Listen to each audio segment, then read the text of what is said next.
Friends, मी Vishakha global online मराठीमध्ये आपल्या सर्वांचं स्वागत आहे.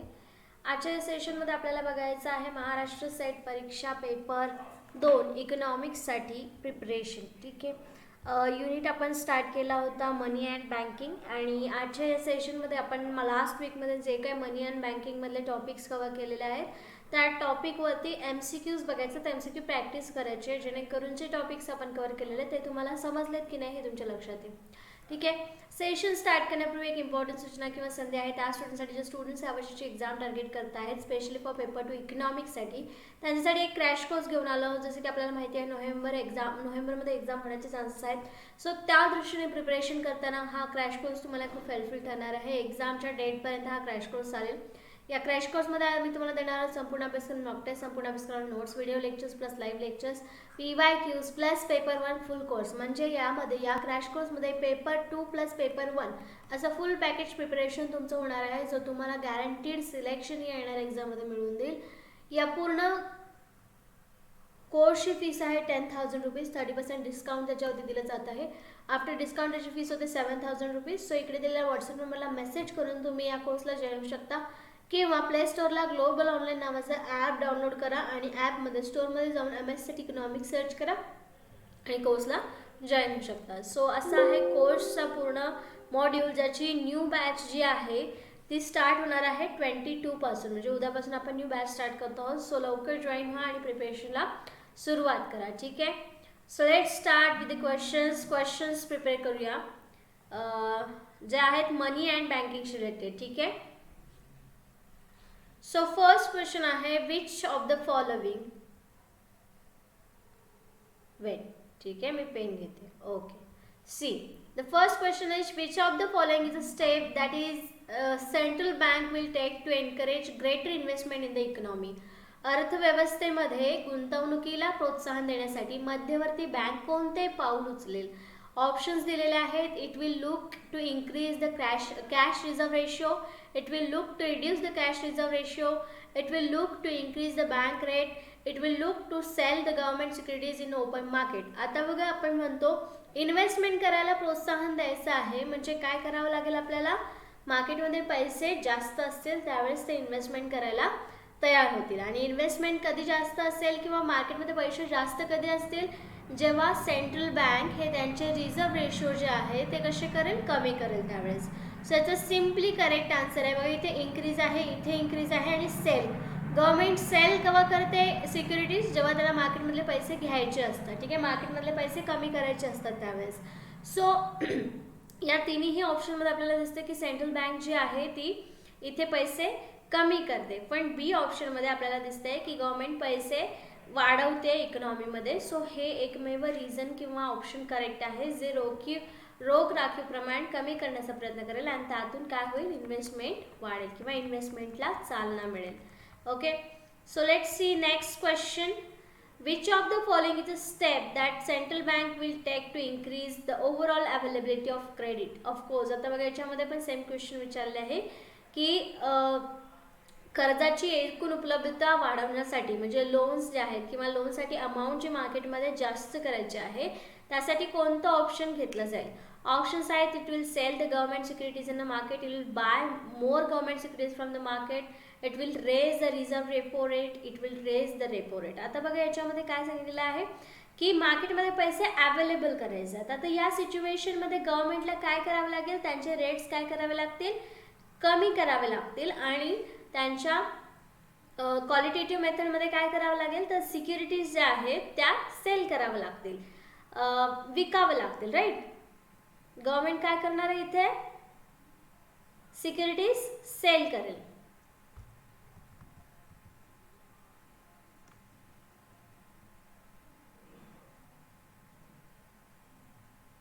ओके, सो ऑप्शन काय असणार आहे इथे करेक्ट आपला? ए, सरकारी रोखे बाजारात विकतील क्रेडिट वाढवण्यासाठी. म्हणजे क्रेडिटचा अर्थ इथे असा आहे की इकॉनॉमीमध्ये पैसे खेळवण्यासाठी किंवा जे मार्केट जास्त पैसे असतील त्यांच्याकडून काढून घेण्यासाठी. ठीक आहे, सो इथे थर्ड क्वेश्चन आहे बघा. Which of the following statement is true about the Indian monetary system? Monetary system काय आहे आपण सेशनमध्ये बघितलेलं आहे. सो याच्यामध्ये दिलेल्या स्टेटमेंट्सपैकी कोणतं स्टेटमेंट हे बरोबर आहे? मॉनिटरी सिस्टीमशी रिलेटेड हे बघायचं आहे. The Indian monetary system is based on the gold standard. The Indian monetary system is based on the credit money standard. The Indian monetary system is based on paper standard. The Indian monetary system is based on metallic standard. आणि याचा correct answer आहे the Indian monetary system is based on the paper standard. Notes असो, sale securities असतो, हे आपल्या कशावरती best आहेत, तर पेपरवरती बेस्ट आहेत. म्हणून हे कागदी चलन किंवा कागदी मानांकनावर आधारित आहे. खालीलपैकी कोणते विधान भारतीय चलन अर्थव्यवस्थेबद्दल खरे आहे? ठीक आहे, अर्थव्यवस्थेबद्दल. सो हे चलन सुवर्ण प्रणाली नाही आहे. क्रेडिट मनी स्टँडर्ड आता ऑनलाईन होत आहे, पण सध्या ती जी आहे ती कागदी मानांकनावरतीच आहे, म्हणून ऑप्शन सी इथे करेक्ट आहे. ठीक आहे, पुढचा प्रश्न बघायचा आहे. Which of the following statement represents the main function of the central bank in the country? आता सेंट्रल बँकेचं मेन फंक्शन काय आहे दिलेल्या ऑप्शन्सपैकी ते बघायचं आहे. हे पण आपण आपल्या सेशनमध्ये बघितलेलं आहे. It is responsible for the regulation over the supply of money in market. आता पूर्ण मार्केटमध्ये जो काही पैसा अवेलेबल आहे किंवा पैशाचा सप्लाय, पैशाचा पुरवठा अवेलेबल आहे, त्याला पूर्ण सेंट्रल बँक रिस्पॉन्सिबल आहे. ठीक आहे, नेक्स्ट स्टेटमेंट आहे it is responsible for the issuance of notes within the country. जे काय नोट्स इश्यू केल्या जातात त्याच्यासाठी सुद्धा सेंट्रल बँक ही कशी असते, रिस्पॉन्सिबल असते. Then third one, it act as a banker both government and the other banks in the country. आता आपण बघितलं तर प्रायमरी जे सेंट्रल बँकेचे कार्य आहे त्याच्यामध्ये हे एक कार्य आहे की ती बँकांची बँक म्हणून काम करते किंवा गव्हर्नमेंटसाठी बँकर म्हणून काम करते. ओके, सो इथे तिन्ही ऑप्शन आपल्याला योग्य पद्धतीने सांगतात की हे सेंट्रल बँकेचे सर्व कार्य आहेत, म्हणून ऑप्शन डी इथे करेक्ट आहे, ऑल ऑफ दी अबो. ठीक आहे, खालीपैकी कोणते विधान देशातील मध्यवर्ती बँकेचे मुख्य कार्य दर्शवते? वरील सर्व. ठीक आहे, सिम्पली क्वेश्चन्स आहे. सी नेक्स्ट क्वेश्चन आहे, which of the following statement is true about the demand deposits. Demand deposits हे कोणाचं कार्य आहे? कमर्शियल बँकेचं प्राथमिक कार्य आहे. ओके, सो याच्यामध्ये डिमांड डिपॉझिट्स म्हणजे काय? चालू ठेवी किंवा मागणी ठेवी. ठीक आहे, सो याच्याबद्दल कोणतं स्टेटमेंट खरं आहे दिलेल्या ऑप्शन्सपैकी ते बघायचं आहे. फर्स्ट आहे it includes both fix deposits and current deposits. It includes both saving accounts deposit and fix deposits. It includes both current account deposits and saving accounts deposit. Simply वाचल्यानंतरच आपल्या लक्षात येईल की फिक्स डिपॉझिट आणि account deposit याच्यामध्ये current account डिपॉझिट्सपेक्षा savings आणि current account हे दोन्ही अकाउंट मोस्टली डिमांड डिपॉझिट्समध्ये येतात. It includes fix deposit, current account deposit and saving account deposit. Fixed अकाउंटचं demand कधी, म्हणजे डिमांड डिपॉझिट्स कशाला म्हणतो आपण? जेव्हा मागणी करेल तेव्हा त्याची पुरवठा केला जातो. कुणामार्फत? कमर्शियल बँकेमार्फत. सो याच्यामध्ये बघा करंट डिपॉझिट्स किंवा सेव्हिंग्स डिपॉझिटमध्येच हे पॉसिबल आहे की तुम्हाला तिथे लिमिटेड जे म्हणजे तुम्ही जेव्हा पैशाची मागणी करता तेव्हा तुम्हाला मिळतं. ठीक आहे, म्हणून ऑप्शन सी इथे करेक्ट आहे. बाकीच्या सिच्युएशनमध्ये तुम्हाला तिथे अट टाकलेली असते की तुम्हाला ह्याच्या पिरियड नंतरच काढता येतील किंवा त्याच्या आधी काढता नाही येणार आणि आधी काढले तर त्याचं तुम्हाला काहीतरी नुकसान सहन करावं लागेल. ठीक आहे, त्याच्यामध्ये सी ऑप्शन करेक्ट आहे. नेक्स्ट क्वेश्चन आहे 6 नंबरचा क्वेश्चन. Which of the following statement is true about the central bank. Central बँकेबद्दल आणखीन यापैकी कोणतं स्टेटमेंट करेक्ट आहे? ऑप्शन आहे it regulates the entire banking system of the country. Of course इकॉनॉमीमध्ये मनी अँड बँकिंगशी रिलेटेड मेन सिस्टीम जी आहे किंवा मेन सेंटर ऑफ अट्रॅक्शन जे आहे मनी बँकिंगचं ते आहे सेंट्रल बँक. ठीक आहे, so it रेग्युलेट्स all over the country. Then second option, it is under the ownership of central government of country. Of course, central bank he government जे central केंद्रीय government आहे, केंद्रीय सरकार जे आहे त्यांच्या आखरीत्यात हे येत असतं. कोणतं? कोणती बँक? Central bank. ठीक आहे, त्याच्यावरती त्यांचा पूर्ण ऑथॉरिटी असते. ठीक आहे, ऑफकोर्स मॉनिटरी पॉलिसी सगळ्यात सेंट्रल बँक ठरवते, पण त्याच्यावरती ओनरशिप कोणाची असते? ते गव्हर्नमेंटची असते. ठीक आहे, सी ऑप्शन आहे it is apex bank of the country. ही देशाची सर्वोच्च बँक असते. हे आपण सुरुवातीलाच बघितलं, बँकांची बँक गव्हर्नमेंटसाठी पण बँक म्हणून काम करते. सो ही अपेक्स बँक आहे. तर तिन्ही ऑप्शन कसे आहेत इथे? सेंट्रल बँकेविषयी करेक्ट आहेत, म्हणून ऑप्शन डी इथे करेक्ट आहे, वरील सर्व. Okay, see next question. Which of the following statement about the bank rate is true. Bank rate म्हणजे काय? जर एखादी बँक जी असते जिला नवीन कर्ज किंवा काहीतरी ठेव त्यांना कॅपिटल हवं असतं, कमर्शियल बँकेला कॅपिटल हवं असतं, तेव्हा सेंट्रल बँकेकडून ते कर्ज घेतात. ज्या इंटरेस्ट रेटला किंवा ज्या दराने सेंट्रल बँक कमर्शियल बँकेला पैसे देऊ करते त्याला काय म्हणतो आपण, बँक रेट म्हणतो. तर या बँक रेटबद्दल मी सांगितलं, तर दिलेल्या ऑप्शन्सपैकी कोणतं खरं आहे ते बघूया. Bank rate is a different from interest rate. Of course it is a different rate. हा बँक रेट इंटरेस्ट रेट म्हटलं जात नाही. Bank rate is a discount rate provided by the central bank of the country. नाही, बरोबर आहे, interest rate सारखंच असतो, मी ते एक्सप्लेन केल्याप्रमाणे. ठीक आहे, bank rate is a discount rate provided by the central bank of the country. हां, हा जो रेट आहे तो कमर्शियल बँकेसाठीच असतो, पर्सनली एखाद्या व्यक्तीला नसतो. म्हणून ऑप्शन बी सुद्धा इथे करेक्ट आहे. त्यानंतर तिसरं ऑप्शन आहे की bank rate is define as a rate at which central bank of the country gives credit to the commercial bank. इथं मी क्लिअरली सांगितलेलं आहे, सेंट्रल बँक कमर्शियल बँकेला देते, कोणत्या रेटने देते, कशा प्रकारे देते, त्याला बँक रेट म्हणतो. म्हणून ऑप्शन सी सुद्धा इथे करेक्ट आहे. All of the above statements are the true about the central bank. ठीक आहे, सेंट्रल बँकेबद्दल हे वरील तिन्ही ऑप्शन्स कसे आहेत, विधान कसे आहेत, सत्य आहेत. ठीक आहे, okay. Next question. Which of the statement gives a true picture of effect of the central bank selling securities in a market? Securities जे आहेत, गव्हर्नमेंट सिक्युरिटीज बँक मार्केटमध्ये सेल करत असते त्यावेळेस कुठला पिक्चर आपल्या डोळ्यासमोर येतं? ऑप्शन्स आहेत, the credit creation capacity of commercial bank will fall, the credit creation capacity of commercial bank will raise, the credit creation capacity of commercial banks may rise और fall, there is no effect on the credit creation capacity of commercial bank. So याच्यामध्ये बघा, जर तुमच्याकडे 100 रुपये आहेत, ठीक आहे, आणि त्यावेळेस गव्हर्नमेंटला तुम्हाला सिक्युरिटीज सेल करायच्या आहेत, मग गव्हर्नमेंट सिक्युरिटीज सेल करताना तुमच्याकडून पैसे घेईल का तुम्हाला देईल? ऑफकोर्स तुमच्याकडून घेईल. ठीक आहे, म्हणजे इथे तुमच्याकडे 100 रुपये होते, तुम्ही 20 रुपयाचं सिक्युरिटीज सेल घेतला. सो याच्यामध्ये क्रेडिट क्रिएशन कसं होतं बघितलं होतं आपण, की 100 रुपयामधले 90 रुपये बँक स्वतःला ठेवते, 90 रुपयांची बँक लोन देते, 10 रुपये स्वतःसाठी ठेवते, त्याच्यानंतर 10 रुपये म्हणजे याच्यातून जे काही इन्कम होईल ते 90 रुपयामधले 80 रुपये परत लोन देते, 10 रुपये परत ठेवते. ठीक आहे, सो ह्या रेटने क्रेडिट क्रिएशन होत असतं. पण जर याच्यातले 20 रुपयामध्ये तुम्ही जर सेल्स घेतले, सिक्युरिटीज परचेस केले, तर 80 रुपयेच तुमच्याकडे क्रेडिट क्रिएशनसाठी अवेलेबल होतात. सो याच्यामध्ये क्रेडिट क्रिएशन कॅपॅसिटी कमर्शियल बँकेची कशी होते, कमी होते. म्हणून ऑप्शन ए कशी आहे इथे करेक्ट आहे. ठीक आहे, व्यापार बँकांची पतनिर्मिती क्षमता कमी होते, कधी, जेव्हा बाजारामध्ये गव्हर्नमेंट सिक्युरिटी विकतात. ठीक आहे, okay. The next question. Which of the statements gives a true picture of effect of lowering the cash reserve ratio by the central bank of the country? कोणते विधान देशाच्या मध्यवर्ती बँकेने रोख राखीव प्रमाण कमी करण्याच्या परिणामाचे खरे चित्र देते? ऑप्शन आहे, the lending capacity of commercial bank will increase, the lending capacity of commercial bank will decrease, the lending capacity of commercial banks may increase और decrease, there is no effect on lending capacity of commercial bank. ठीक आहे, व्यापारी बँकांची कर्ज देण्याची क्षमता वाढेल, व्यापारी बँकांची कर्ज देण्याची क्षमता कमी होईल, व्यापारी बँकांची कर्ज देण्याची क्षमता वाढू शकते किंवा कमी होऊ शकते, व्यापारी बँकांच्या कर्ज देण्याच्या क्षमतेवर कोणताही परिणाम होत नाही. सी फॉर एक्झाम्पल, CRR जो आहे तो किती आहे, 3% आहे. ठीक आहे, 3% CRR असताना कमर्शियल बँकेला, सेंट्रल बँकेला 100 रुपयामधले 3 रुपये द्यावं लागत होते. ठीक आहे, सो कमर्शियल बँकेकडे त्यावेळेस 97 रुपये लोन देण्यासाठी राहत होते.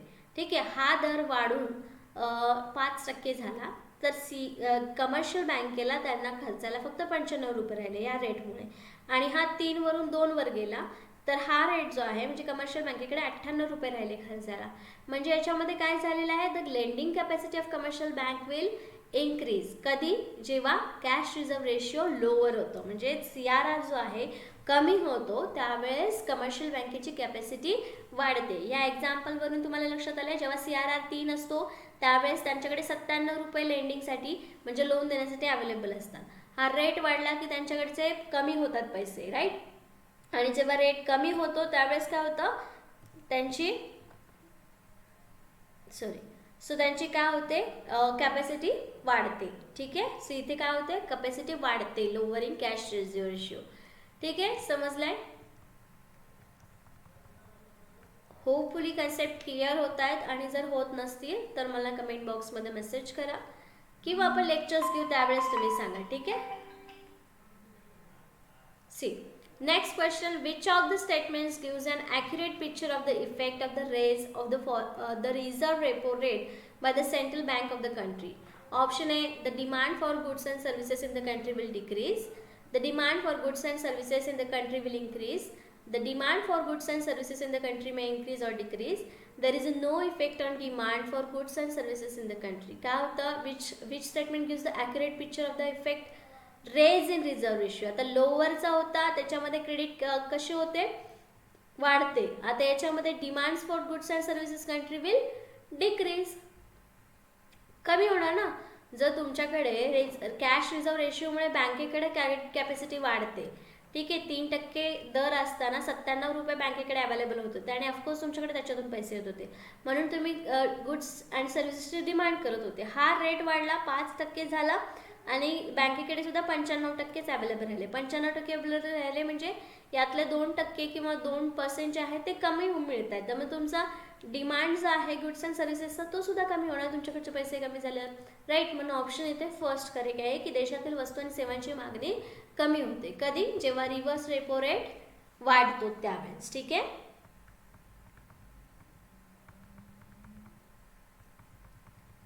Okay, next question, which of the statement gives an accurate picture of the effect of increasing repo rate? आता रेपो रेट वाढला तर काय होऊ शकतं? ऑप्शन आहे, the money supply in country will decrease, the money supply in country will increase, the money supply in the country will increase initially and then decrease, there is no effect on money supply in a country. Of course आता repo rate म्हणजे काय, repo रेटमध्ये पण commercial बँकेला जेव्हा पैसे किंवा एक बँकेचं काम स्टार्ट करायचं असतं त्यावेळेस त्यांना सेंट्रल बँकेला काहीतरी रक्कम ठेवावी लागते, ठीक. तर त्या ज्या रेटला ती रक्कम ठेवावी लागते, जेवढे पर्सेंट ठेवावं लागतं, तो रेपो रेट असतो. सो ही रेपो रेट जो आहे तो जर चेंज होत असेल, म्हणजे जेव्हा रेपो रेट जास्त असेल त्यावेळेस कमर्शियल बँकेकडे पैसे कमी जाणार, आणि ज्यावेळेस रेपो रेट कमी असेल त्यावेळेस कमर्शियल बँकेकडे पैसे जास्त जाणार, राईट. आणि ऑफकोर्स मग ते मनी सप्लाय जो आहे तो कंट्रीमध्ये डिक्रीज आणि इन्क्रीज त्यानुसार होणार. सो या सिच्युएशनमध्ये म्हणजे रेपो रेट जर वाढला तर मार्केटमध्ये पैसे काय होणार आहेत, कमी होणार आहेत. The money supply in country will decrease. Okay, great. समजलंय तुम्हाला की का पैसे कमी होतात, देशातील पैशाचा पुरवठा कमी कसा होतो, कोणते विधान रेपो दरातील वाढीच्या परिणामाचे अचूक चित्र देते. देशातील पैशाचा पुरवठा कमी होईल, देशातील पैशाचा पुरवठा वाढेल, देशातील चलन पुरवठा सुरुवातीला वाढेल आणि नंतर कमी होईल, आणि देशातील चलन पुरवठ्यावर कोणताही परिणाम झालेला दिसणार नाही. सो यापैकी एक आन्सर, फर्स्ट आन्सर इथे करेक्ट आहे.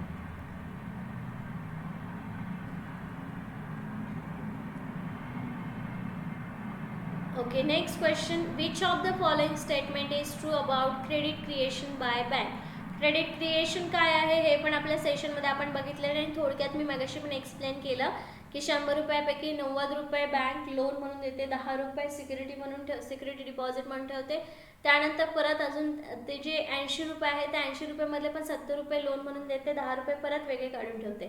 सो यानुसार काय होते, क्रेडिट क्रिएशन होतं, बँकेला प्रॉफिट मिळतो आणि लोकांना कर्ज देण्यासाठी बँकेकडे पैसे पण अवेलेबल होतात. या पूर्ण प्रोसेसला आपण क्रेडिट क्रिएशन म्हणतो. सो या क्रेडिट क्रिएशन बद्दल दिलेल्या स्टेटमेंटपैकी कोणतं स्टेटमेंट बरोबर आहे? Bank create credit on the basis of their total assets. No. Total assets वरती क्रेडिट करते का bank? No. Bank create credit on basis of their total deposits. Of course total assets नाही तर बँकेमध्ये डिपॉझिट किती आहेत.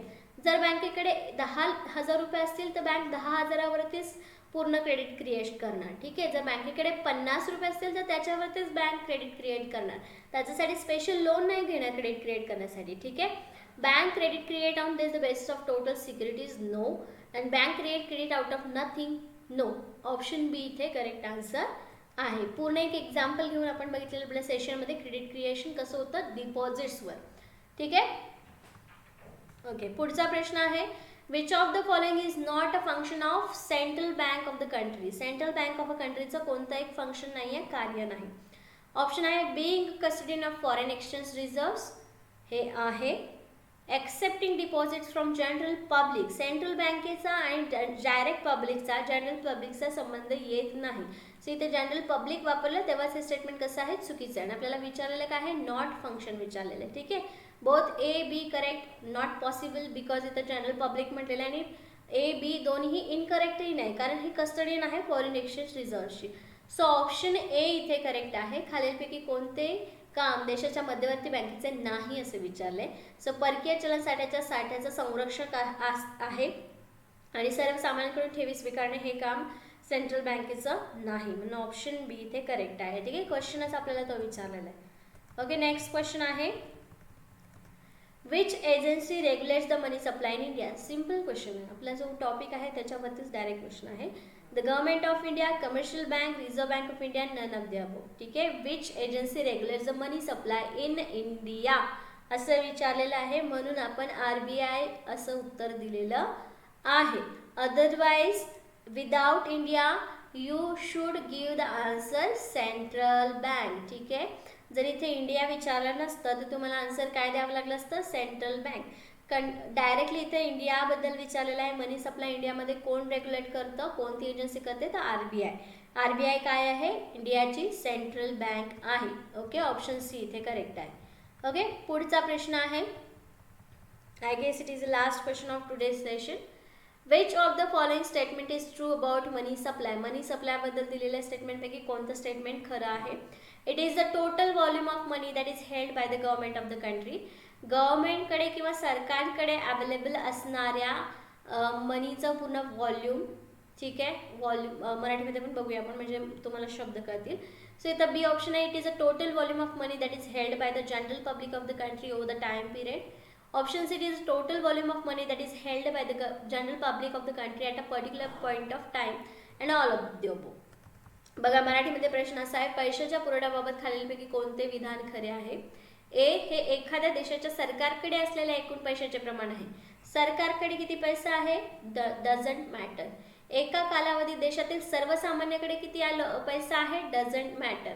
जसं की आपण बघितलं होतं की 500 आणि 1000च्या नोटा जेव्हा बंद झाल्या तर त्यावेळेस ज्या लोकांकडे किंवा गव्हर्नमेंटकडे पैसे होते तेव्हा त्याची काय व्हॅल्यू होती का, नो. म्हणून जो पैसा वर्किंगमध्ये आहे एखाद्या पर्टिक्युलर टाइम पिरियडमध्ये, कधी व्हॅल्यू होती त्या पैशाची, जेव्हा ती नोट चालू होती तेव्हा. जेव्हा नोट बंद झाली तेव्हा त्याची काय व्हॅल्यू राहिली का, नो. सो याच्यामध्ये बघा, एखाद्या विशिष्ट बिंदूवर म्हणजे एका पिरियडसाठी देशाच्या सामान्य लोकांकडे असलेले एकूण पैशाचे प्रमाण म्हणजे काय आहे, पैशाचा पुरवठा आहे, मनी सप्लाय आहे. Okay, so here we have end our today session MCQ on money banking.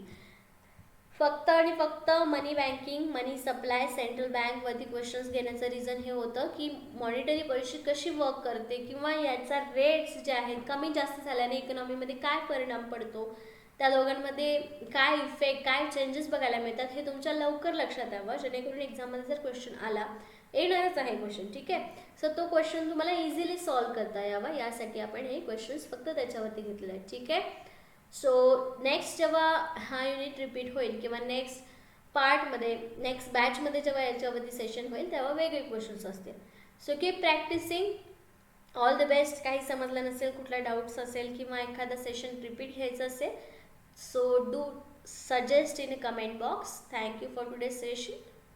Let's end today's session.